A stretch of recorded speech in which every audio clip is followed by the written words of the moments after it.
다 같이 사도신경 하심으로 3월 24일 수요 예배를 새벽 기도회를 하나님께 올려드리겠습니다. 전능하사 천지를 만드신 하나님 아버지를 내가 믿사오며 그 외아들 우리 주 예수 그리스도를 믿사오니 이는 성령으로 잉태하사 동정녀 마리아에게 나시고 본디오 빌라도에게 고난을 받으사 십자가에 못 박혀 죽으시고 장사한 지 사흘 만에 죽은 자 가운데에서 다시 살아나시며 하늘에 오르사 전능하신 하나님 우편에 앉아 계시다가 저리로서 산자와 죽은 자를 심판하러 오시리라. 성령을 믿사오며 거룩한 공예와 성도가 서로 교통하는 것과 죄를 사하여 주시는 것과 몸이 다시 사는 것과 영원히 사는 것을 믿사옵나이다. 아멘. 다 같이 찬송가 294장, 이전 찬송가는 416장 하나님은 외아들을, 다 같이 찬송가 294장, 이전 찬송가는 416장 하나님은 외아들을 찬송하겠습니다.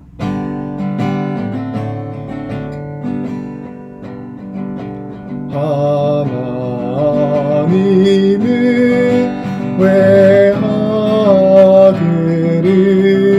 주시는 때까지 세상 사랑하니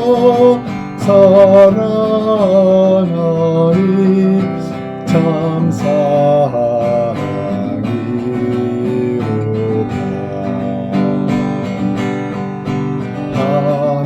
하나님을 사랑이라 죄악에 빠졌던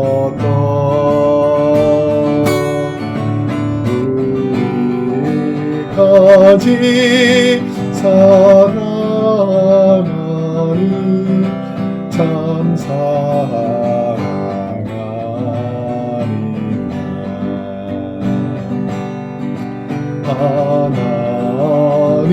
하나님을 배반하고 멀리 떠나우리.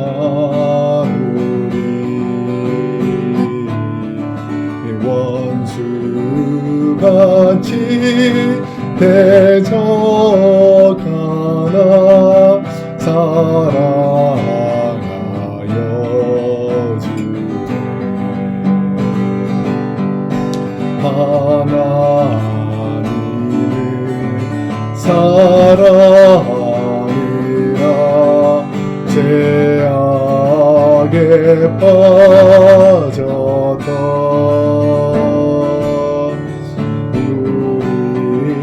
우리까지 사랑하니 참 사랑하니라.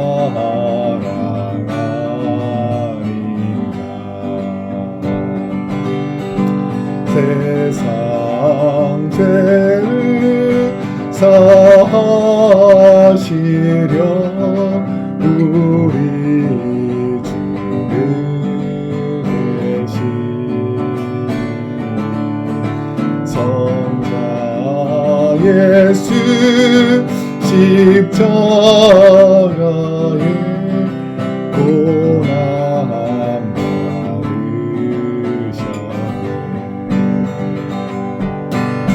하나님을 사랑하리라 죄악에 빠졌던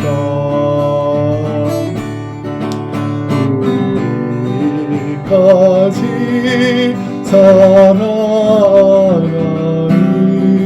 참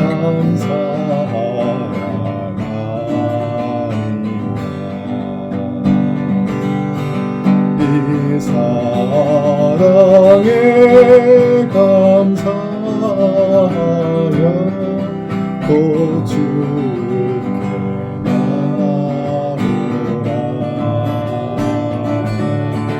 동안 영혼 주께 맡겨 구원을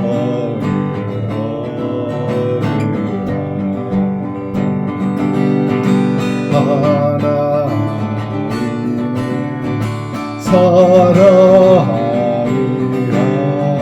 죄악에 빠졌던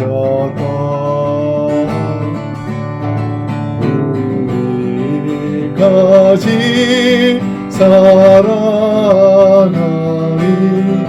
참 사랑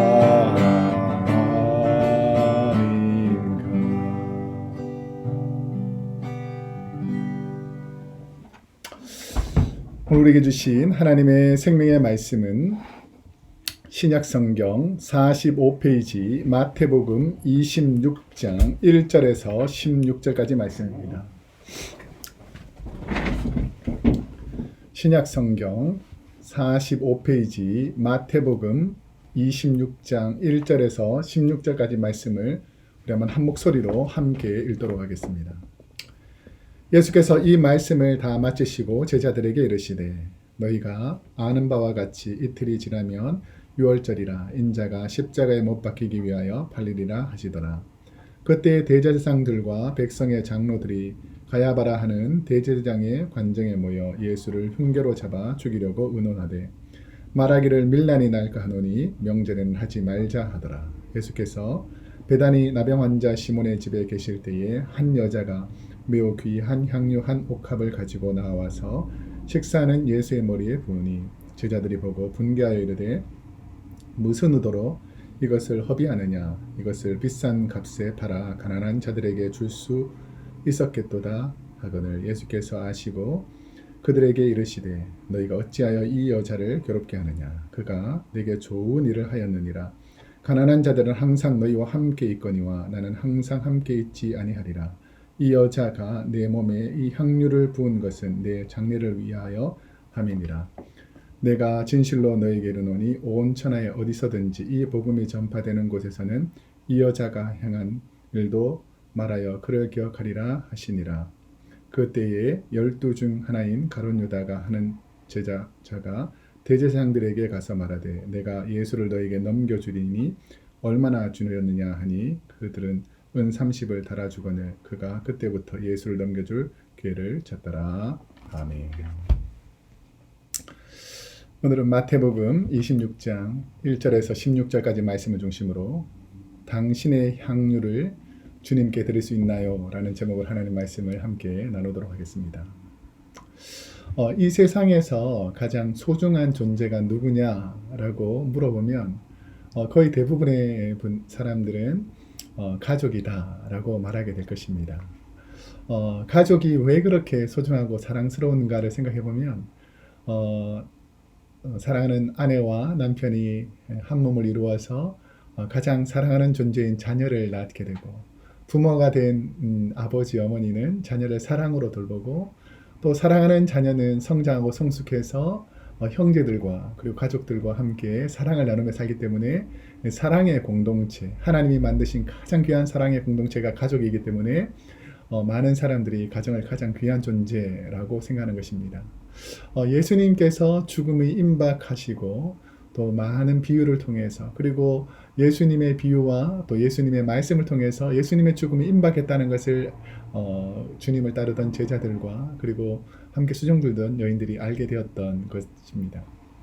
오늘 본문에 보면 예수님께서 죽음을 앞두시고 제자들에게 무슨 말씀을 하시는가 오늘 본문 1절에서 2절 말씀을 보니까 예수께서 이 말씀을 다 마치시고 제자들에게 이르시되 너희는 아는 바와 같이 이틀이 지나면 유월절이라 인자가 십자가에 못 박히기 위하여 팔리리라 하시더라. 종말 설교 비유를 마치신 예수님께서는 이제 제자들에게 이틀 뒤 유월절에 예수님께서 십자가에 못 박힐 것을 설명하시고 또 안타깝지만 오늘 본문에 나오는 이 가룟 유다가 예수를 음삼시에 파는 그런 어리석은 죄악을 범하는 이런 가장 아름다운 유월절에 어려움이 주님께 임하는 것을 볼 수 있습니다. 유월절 절기는 우리가 잘 아시겠지만 부활절이 보통 4월 달에 있지 않습니까? 이 히브리 원력으로는 니산월이라고 하는데 3월과 4월 사이입니다. 그랬을 때에 보통 1월 14일 니산월은 태양력으로 3월, 4월인데 보통 부활절이 4월달, 이번 주에는 또 4월, 이번 해에는 4월 4일 날 부활절인 것처럼 이 4월달에 부활절, 이 주님의 부활하신 날이 있습니다. 예수님께서 그 6월절 만찬하기 위해서 가시는 장소가 나오는데 이 장소가 바로 예수님께서 이 가시는 곳에서 어렵고 힘든 상황과 낙심되는 상황, 이 베다니에 있는 나병 환자 시몬의 집에 가시게 되는 것입니다. 예수님께서 예루살렘으로 오실 때 종교 지도자들이 꾸민 일들이 무엇인가? 오늘 본문 3절에서 5절 말씀에 보면 그때 대제사장들과 백성의 장로들이 가야바라 하는 대제사장의 관정에 모여 예수를 흉계로 잡아 죽이려고 의논하되 말하기를 밀란이 날까 하노니 명절에는 하지 말자 하더라. 당시 종교 지도자들이 모여서 한 일은 죄 없으신 예수님을 어떻게 하면 흉계로 잡아서 죽일까, 이것을 의논하는 것이죠. 예수님의 종교적 리더십이 생기니까 종교 지도자들이 예수님을 두려워해서 견제하고 심지어는 죽이려고 한다는 것입니다. 당시 대제사장이 안나스였는데 대제사장의 장인이었던 가야바, 이 대제사장의 장인 가야바 역시 대제사장이었죠. 원래 모세의 법을 통하면 대제사장이 죽어야 그 다음 대제사장이 생기게 되는데 이 로마 시대의 정치에서 대제사장은 하나님의 법을 따르는 대제사장이 아니라 로마 정치에 이용당하는 대제사장이었다라는 것을 그 당시 문헌을 통해서 알 수 있습니다. 역사 문헌에 따르면 BC 37년에서 AD 67년 겨우 한 30년 정도밖에 채 되지 않는데 그 사이에 대제사장이 28명이었다라는 것을 보면 대제사장이 매년 한 명씩 죽을 수는 없지 않습니까? 그런데 그렇게 많은 대제사장이 있었다라는 것을 보면 로마의 입장에서 대제사장을 자기의 뜻에 움직이는 사람들을 세워서 계속해서 바꾸어 나갔다. 그러니까 로마의 정치에 순종하는 사람들만 대제사장이 되었다라는 것을 알 수가 있습니다.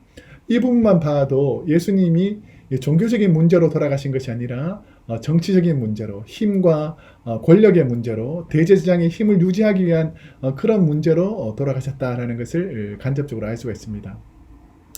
그 위급한 예수님이 죽음의 순간을 알면서도 예루살렘에 가셨을 때에 어디에 머무셨는가? 오늘 본문 6절에서 7절 말씀 보니까 예수께서 베다니 나병 환자 시몬의 집에 계실 때에 한 여자가 매우 귀한 향유 옥합을 가지고 나와서 식사하시는 예수의 머리에 부으니, 우리가 잘 아시겠지만 예루살렘 성 바로 부근에 있는, 그러니까 예루살렘 성 밖에 있는 이 두 마을 중에 하나가 베다니와 벳파게라는 것이죠.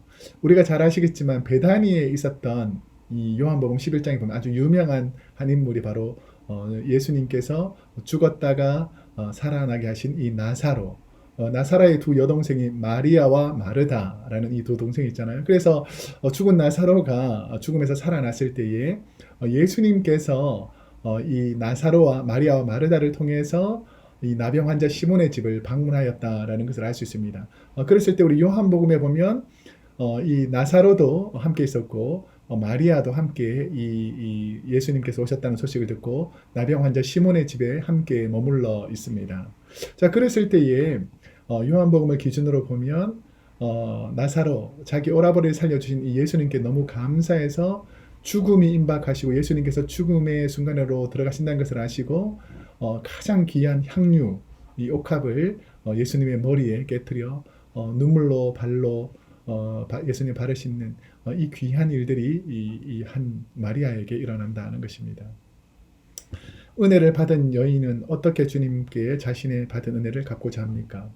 7절 말씀에 보니까 한 여자가 매우 귀한 향유 한 옥합을 가지고 나와서 식사하시는 예수의 머리에 부으니, 이 가족과 남의 차이점이 무엇인가를 생각해 보면 가족은 아무리 좋은 것을 주어도 아깝지 않은 것이 가족이고 남에게 무언가 너무 값비싼 것을 쓰면 가족들이 뭐 그렇게 남인데 큰 것을 쓰느냐라고 생각하잖아요. 지금 이 마리아가 예수님께 부은 향유는 그냥 향유의 역할보다 훨씬 더 큰 내가 받은 사랑, 내가 받은 주님께 은혜를 어떻게 하면 주님께 갚을까? 주님께서 조만간 멀지 않아서 돌아가신다는데 내가 어떻게 주님의 사랑을 갚을까에 관한 것입니다.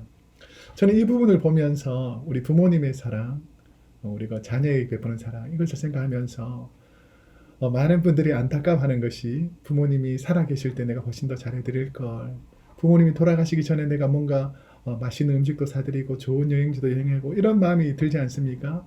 이 마리아 입장에서는 자신의 생명과 같은 오라버니를 살려주신, 그리고 그 귀한 예수님께서 생의 마지막을 준비하고 계신다라고 생각하니까 자신이 가질 수 있는 모든 정성과 사랑을 담아서 예수님께 향유 옥합을 준비하여 깨뜨린 것입니다. 주님께 향유를 깨뜨려 발을 씻긴 여인을 본 제자들의 반응은 어떠했는가? 자, 8절에서 9절에 보니까 제자들이 보고 분개하여 이르되 무슨 의도로 이것을 허비하느냐? 이것을 비싼 값에 팔아 가난한 자들에게 줄 수 있었겠도다 하거늘. 연약한 저와 여러분은 본대로 들은 대로 자신이 느끼는 대로 감정대로 경험대로 사람들을 평가하는 경우가 종종 있습니다. 마리아가 향유를 깨뜨려 온전한 헌신을 하려고 할 때에 사탄은 제자들과 가룟 유다의 마음속에 이게 귀한 일이다, 내가 못한 일을 참 이 귀한 여인이 했구나, 이렇게 바라보는 것이 아니고 이 귀한 향유를 왜 예수님 머리에 붓고 발에다가 부어서 이 향유를 허비하느냐라고 오늘 본문에 보면 분개했다, 화를 내면서 소리를 질렀다라는 것을 알 수 있습니다. 여러분, 우리가 이 땅을 살다 보면 예수님의 뜻대로 살지 못하고 이 세상에 너무 젖어서 하나님의 일을 하는 사람들을 어리석다, 왜 선교적에 가서 그렇게 청춘을 허비하느냐, 왜 네 물질을 들여서 너랑 아무 상관이 없는 저 가난한 사람들, 병든 사람들, 저 죄인들 왜 쓰느냐라고 비판하고 비방하는 분들이 있습니다. 이건 좀 좋지 않은 예가 될 수도 있는데 제가 성도님들 보면서 조금 안타까운 성도님들이 있습니다. 우리 교회가 뭐 멕시코라든지 어려운 선교 지역에서 복음을 전하고 물질을 베풀고 또 저 북녘 땅에 있는 연약한 자들을 돕고 헌신할 때에 우리도 힘든데 뭐 저렇게 우리랑 관련도 없는 사람들, 우리랑 크게 안면도 없는 사람들 왜 돕느냐라고 생각하는 분들이 혹시나 있을 수 있는데, 우리 교회는 아무도 없겠지만 그런 마음을 혹시 품는 사람이 있다면 여러분, 이것으로 분개할 것이 아니라 우리 주님은 이 연약한 소자, 우리 어제 새벽 말씀에처럼 연약한 소자에게 한 것이 바로 내게 한 것이다 라고 했던 것처럼 우리가 가장 귀한 것을 주님께 드려야 되는데 돌아가신 부모님께 우리가 대접할 수가 없잖아요. 그러니까 가까이 있는 어르신들을 잘 섬기는 것, 우리 주위의 형제 자매들이 많이 멀리 떨어지다면 우리 목장 식구들, 가족들을 잘 섬기는 것, 이것이 바로 하나님께서 우리를 사랑하셔서 우리가 섬길 수 없는 우리 부모님들이나 가족들, 형제 자매들, 우리 자녀들을 우리 하나님께서 그 주위 사람들을 통해서 돌보아 주신다라는 것이죠. 예수님의 제자들의 반응에 예수님은 어떤 말씀을 하시는가? 자, 11절 말씀해 보니까 가난한 자들은 항상 너희와 함께 있거니와 나는 항상 함께 있지 아니하니라. 여러분, 가족이 늘 함께 있을 것 같지만 어떻습니까? 사랑하는 부모님도 시간이 지나면 부모님이 떠나게 되고, 그렇게 사랑하던 배우자들도 시간이 흐르면 언젠간 떠나게 되고, 사랑하는 가족계 자녀들도 세월이 흐르고 시간이 흐르면서 먼 곳으로 떠나거나 아니면 생을 마감하는 자녀들도 우리가 보지 않습니까? 여러분, 주님이 있을 때의 향유를 부은 이 마리아 얼마나 소중하고 귀합니까? 그런데 주님이 십자가에서 돌아가시고 부활하신 다음에 제자들이 아무리 향유를 많이 사도 주님께 부을 수 없었다라는 것이죠. 여러분, 우리가 젊어서 힘있고 능력있고 권력 있을 때에는 세상 마음대로 살다가 내가 이제 좀 하나님 일을 하려고 할 때는 기력이 쇠하고 어려운 분들이 얼마나 많이 있습니까? 여러분, 이 순간 여러분이 주의 전에서 예배 드릴 수 있다면, 이 순간 여러분이 하나님 말씀 읽을 수 있는 눈과 귀가 있다면, 이 순간 우리가 봉사할 수 있는 힘과 여력이 있다면, 여러분, 그 힘과 여력이 있을 때 주님을 사랑하고 교회를 사랑하고 이웃의 연약한 분을 섬기면 하나님께서 우리의 삶을 보시고 이 여인이 이 삶 가운데 이 주님을 따를 때만 역사적으로 기억되는 것이 아니라 이 여인의 이 행적들이 역사가 있는, 하나님 말씀이 기록된 성경에 기록되어 있으니까 이 역사가 있는 모든 순간에 이 여인의 행적들이 기억될 것이다 라고 말했던 그 말씀이 오늘날도 여전히 기억되고 있지 않습니까? 사랑하는 성도 여러분, 오늘 하루도 그런 마음으로 가룟 유다처럼 어리석게 예수님을 파는 죄악 가운데 들어가지 말고 교회를 사랑하고 하나님 사랑하고 주님의 은혜를 날마다 누리시기를 축복합니다. 한번 기도하겠습니다. 사랑과 은혜가 풍성하신 하나님, 우리가 어리석게 죄악 가운데 살지 않게 하시며 헛된 것을 붙잡고 주님께 드리는 것을 아까워하지 않게 하시고 내가 할 수 있을 때 최선을 다해서 주님 사랑하고 헌신할 수 있도록 도와주옵소서. 감사드리며 예수님의 이름으로 기도드립니다. 아멘. 사랑하는 성도 여러분, 오늘 하루도 여러분의 가장 소중한 것을 하나님과 함께 나누시기를 축복합니다.